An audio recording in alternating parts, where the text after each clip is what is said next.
Hello everyone, good evening. आप सभी का स्वागत है मेरी channel Tally and Excel expert में। लास्ट जो मैंने वीडियो बनाया था वो था कि इंपोर्ट अगर आप करते हैं तो इंपोर्ट परचेज की एंट्री कैसे करना है, उसके कौन कौन से डॉक्यूमेंट्स जो इम्पोर्टेंट होते हैं उसके ऊपर मैंने वीडियो बनाया था। आज जो मैं आपको सिखाने जा रहा हूँ कि आप बिजनेस रिलेटेड अगर कुछ भी आप एक्सपेंस करते हैं, खर्चा करते हैं और उसका इनवॉइस आपके पास आया है, तो एक्सपेंस की एंट्री कैसे करें, वो चीज़ पे मैं आज वीडियो बनाने जा रहा हूँ। तो आप स्क्रीन पे देख सकते हैं कि मैंने लिखा है कि entry of expense in tally prime. तो एंट्री करने से पहले दो चीज़ मैं आपको बता दूं कि एज ए अकाउंटेंट आपके पास अगर कोई भी डॉक्यूमेंट आता है तो नेचर ऑफ ट्रांजैक्शन आपको जानना बहुत इम्पोर्टेंट है। जैसे कि कोई भी इनवॉइस आपके पास आया तो वो एक्सपेंस है या परचेज है या डायरेक्ट एक्सपेंस है और इनडायरेक्ट एक्सपेंस है, बिजनेस रिलेटेड है या नहीं है, ऐसे ऐसे क्वेश्चंस आपके मन में आना जरूरी है। क्योंकि जैसे नेचर ऑफ ट्रांजैक्शन होगा उसकी एंट्री ऐसे ही होगी।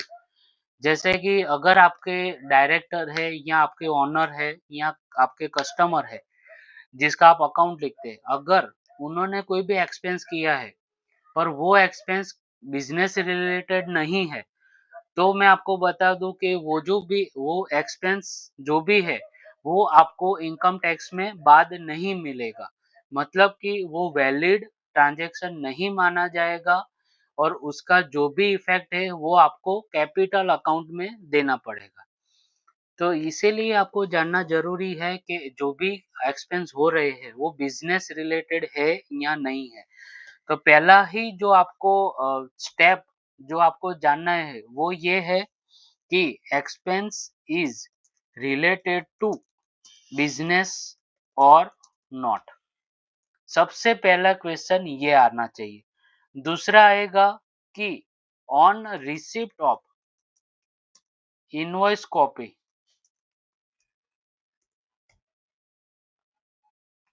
मैं आपके पास अगर इनवॉइस कॉपी आता है तो आपको यू हैव टू जज, मतलब आपको जज करना है, जज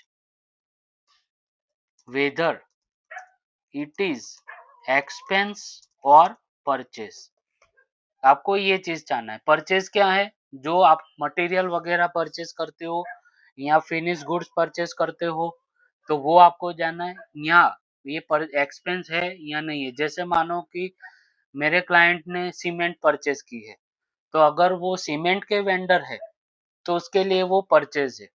पर वो अब अगर अपना वो उनका जो भी बिजनेस है वो सीमेंट रिलेटेड नहीं है, पर उन्होंने अपनी बिल्डिंग को रिनोवेट करने के लिए आपके दूसरे वेंडर से परचेज किया है, तो वो एक्सपेंस माना जाएगा।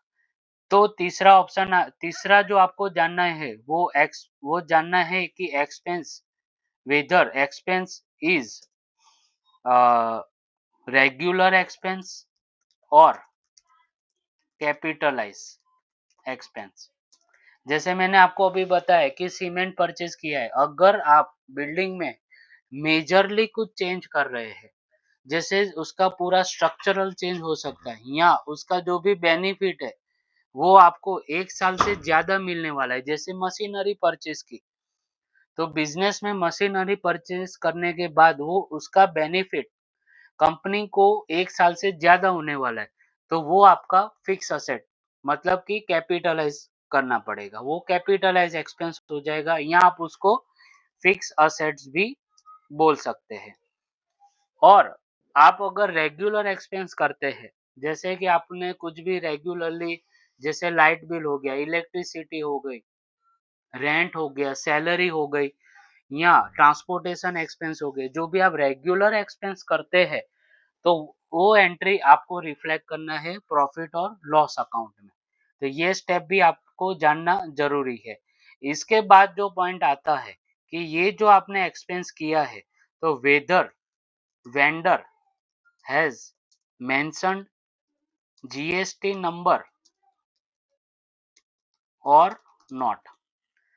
तो आपके क्लाइंट का अगर जीएसटी नंबर वेंडर ने मेंशन किया है, मतलब जिसने आपको मटेरियल दिया है, उन्होंने उनके बिल पे आपका जीएसटी नंबर अगर मेंशन किया है, तो वो आएगा जीएसटी, एक्सपेंस विथ जीएसटी माना जाए। उसकी एंट्री कैसे करना है, उसका भी अलग से कॉन्सेप्ट है।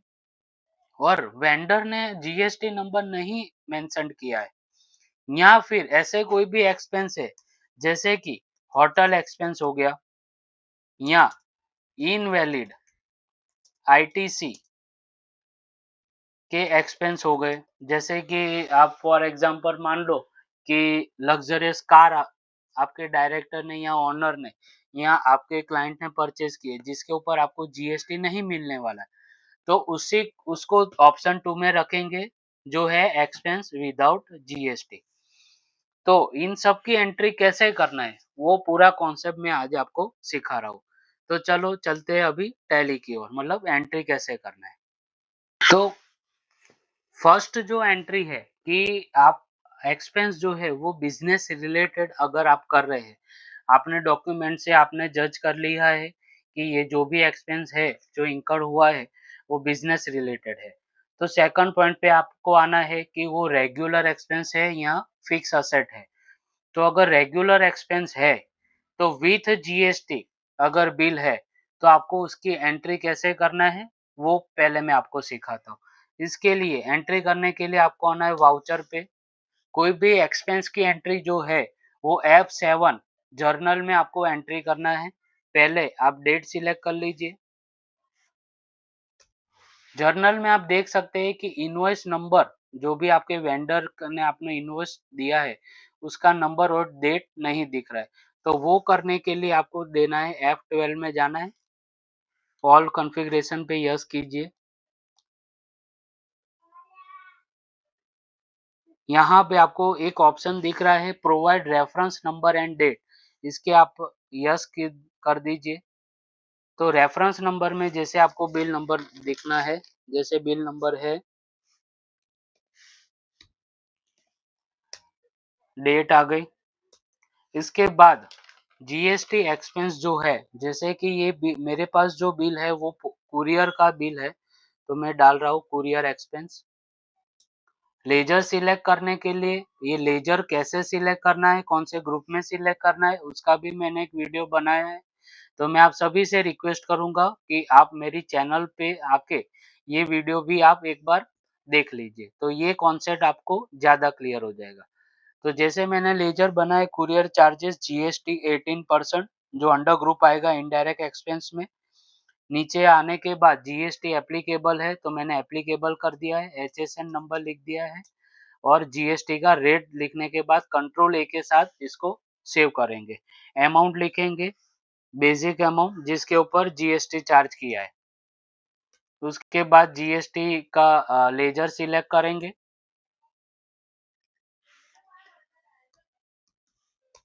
फिर एसजीएसटी का लेजर सिलेक्ट करेंगे।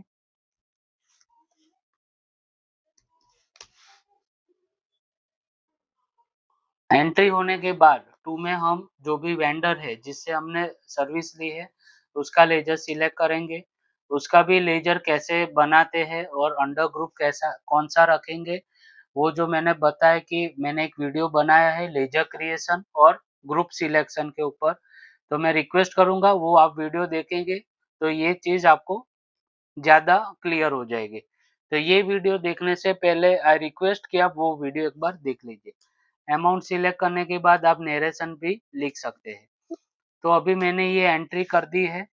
अभी एंट्री होने के बाद मैं आपको ये बताऊंगा कि एंट्री की जो भी इफेक्ट है, जो हमने जीएसटी आईटीसी ली है, वो जीएसटीआर 3B में कैसे शो करेंगे। तो उसके लिए आपको आना है डिस्प्ले में, स्टैट्यूटरी रिपोर्ट, जीएसटी रिपोर्ट में 3B, रिस्पेक्टिव मंथ आप सिलेक्ट कर दीजिए।